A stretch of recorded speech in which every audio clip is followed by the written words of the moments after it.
Thank you. And moving into the critical topic of education. Virginia ranks among the top 10 educational systems in the United States, but is facing a critical workforce shortage, and there are currently 1,000 unfilled positions. You have said you will prioritize education as governor. What will be your focus to improve the Commonwealth's public education system? So again, we need to have the conversations, okay? We need to talk about the ideas that might be a little wild to some, but in reality, once you work through the details, you might find that that works better than the current system we're working on or working with. One of the things that is going around the state right now is having the money follow the child. You have a rich neighborhood that, pays a lot of money in taxes, and those schools are having, surplus of funds to teach those students. And then you have the low income neighborhoods where those students are suffering greatly. There's no heat in their schools, there's no air conditioning, there's mold, they don't have books, supplies. So we need to figure out a way that we can even that out across the state.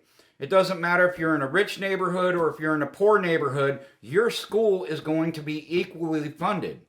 And one of the ways we can look at doing that is a state tax instead of a county tax for school funding.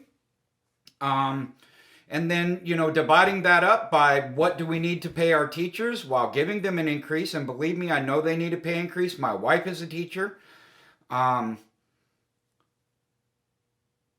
saying, okay, if we've got $10,000 a year per kid, we're going to take $2,000 a year per kid. That's going to pay our salaries to our teachers. That's going to pay our employees, our administrative employees. That's going to cover, all the overhead that the schools have. And then you've got, $5,000 per student, and that student that money follows the student. If a student changes schools, the money follows the student. So you're paying out once a month, once a quarter, $1,000 per student. If that student moves to a new school, that new school gets that $1,000 in the next quarter. And that evens it out. That allows the schools to all be on the same playing field. That allows the students to all have an equal education. And that's really important. Teachers, let me tell you, my wife works 70, 80 hours a week at times. And we spend a lot of our personal money to cover her classroom. She lives in a Title I school. And I think, that incentivizes the school to push the kids through rather than focus on the kids. And you've got to start looking at the education program itself. The standards of learning tests, right? The SOLs. You cannot learn how smart or bright a child is by a written test. Let me tell you, my wife has come home and told me I had a student, and she never violates HIPAA or anything like that. I had a student that I read these questions to, and he answered all of them wrong. But he went back to the classroom, and I said, and she asked him the question again, just a little bit different way, and the kid answered it perfectly. Okay, that's an example of how they standardize something, and then they group this kid, and he's a below average student, when in reality, the kid's a genius. He just needs to be asked a little bit different. That question just needs to be worded a little bit different.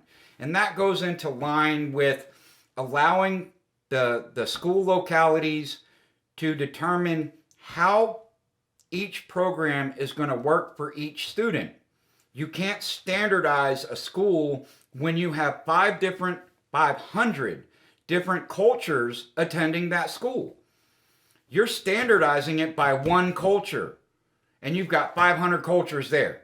Every one of those students are raised in a different household under a different culture, whether it's white, black, Latino, immigrant, okay? You can't do that. You have to have the flexibility within the school system to adjust for the student. The student should not adjust for the school system.